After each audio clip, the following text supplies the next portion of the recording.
Hi, my name is Thomas Holland and this is James Engelsman, and we're in California to test out the brand new Hyundai Kona EV.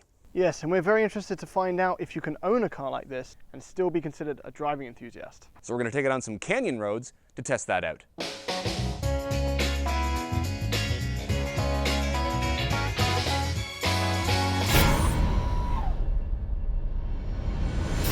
As torquey as it is efficient, the Kona Electric provides a very welcome addition to the limited lineup of EV cars that are currently on sale.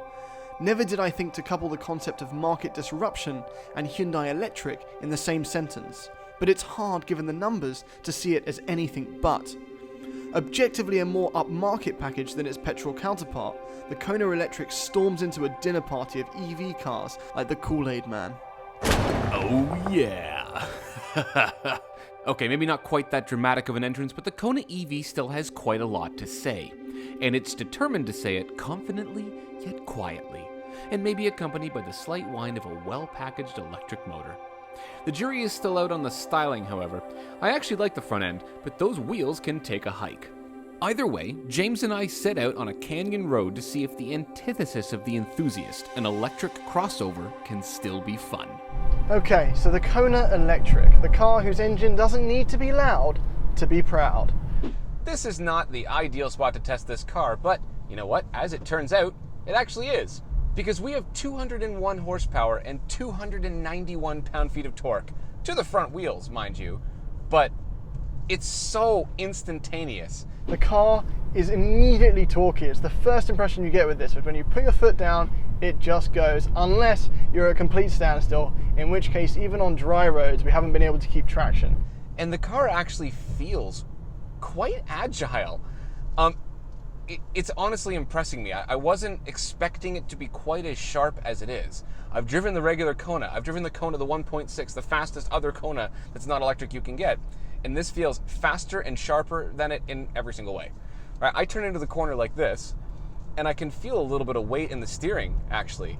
The car kind of comes alive, and I'm feeling connection to the road. I'm actually having a good time driving this on a back road.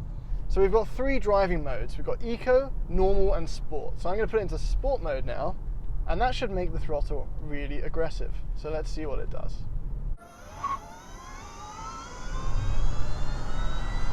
Yep. Not only does it increase throttle response, when you put your foot down in the car, it makes a noise like a TIE fighter. It's actually pretty rewarding. This is a compact crossover that's front-wheel drive with an open differential. None of those things that I just said, electric, none of those things should be Thomas having fun on a back canyon road, but I am. In fact, I'm having a lot of fun. I mean, to be fair, this is a road in California in the mountains, so I mean, this is fun in almost any vehicle, but I'm telling you right now that I'm having a really good time driving this Kona. The power is so instantaneous, obviously, because it's electric, that it's, put it this way, if Hyundai made a electric two-seat rear-wheel drive roadster, I would be owning one and drifting it everywhere all the time.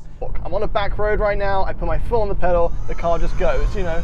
It's very, very aggressive, and you can still feel confident coming into the corner while steering, which is not something you can normally say about a crossover, or in this case, a subcompact crossover. Not only that, but the visibility in this car is pretty good, and it allows me to enjoy these horrendous views of sun-kissed canyons. I'd much rather be somewhere miserable and grey, like Toronto. Okay, some numbers. 9.5 hours to a full charge, and it's a 415 kilometer range, which Hyundai are very proud of, and it actually makes sense when you start to think about it, because even things like the e-Golf are sub 200 kilometer ranges. And that's quite a dangerous number, and it's not dangerous for Hyundai, it's dangerous for things like Tesla, who aren't that far away, and yet in price are leagues away. We haven't got pricing for this yet, but Hyundai say it's going to be competitive to the Nissan Leaf. So we're probably looking somewhere in the low 40s, mid 40s Canadian. This is honestly a fun car to drive on this road, and it shouldn't be. Like this is not a recipe for me having a good time. But the torque is so fast. I mean, like, think about it. That's almost 300 pound-feet of torque.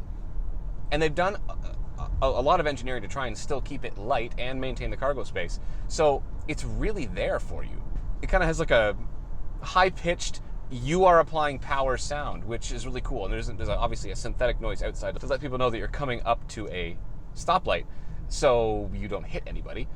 However, in here, I'm fairly well insulated. I've driven the regular Kona, and I'm pretty sure they've added some extra firewall insulation in this because I'm not getting as much road noise from the front end as I was in the non-electric Kona. They must have done that because they knew that it was going to be quieter. You can't hear the engine, so they're afraid of too much road noise coming through.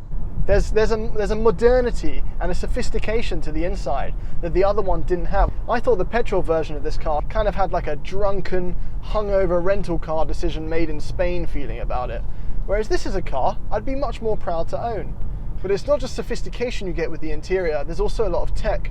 We've got heated and cooled seats, a heated steering wheel, that sorts out those Canadian winters. You've got a digital dash and an intuitive infotainment system. It's an all-round car that works all year round. The interior is different than the regular Kona, and it's better. This digital power gauge in the front, and my speedometer it looks really good. It responds very quickly, and it has all of the typical electric car things. I can use these paddles here to adjust how much regenerative braking I want, so I can go to level 3, and pretty much when I lift off the gas, it starts braking for me immediately. I'm not doing this braking right now, but you keep that off. It's weird to have paddles that don't shift gears. There's no gears, but I'm getting used to that, and I'm having a good time.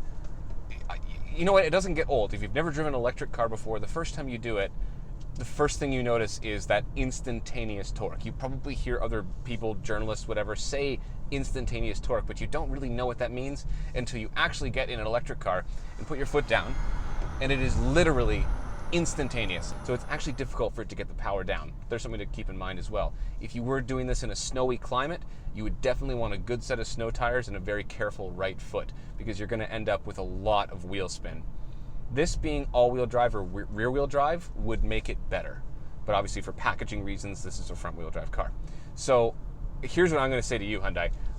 I would take the powertrain from this, other technology from this, and put it in a small, light sedan or coupe or roadster and make a genuinely fun and really potentially fantastic driver's car.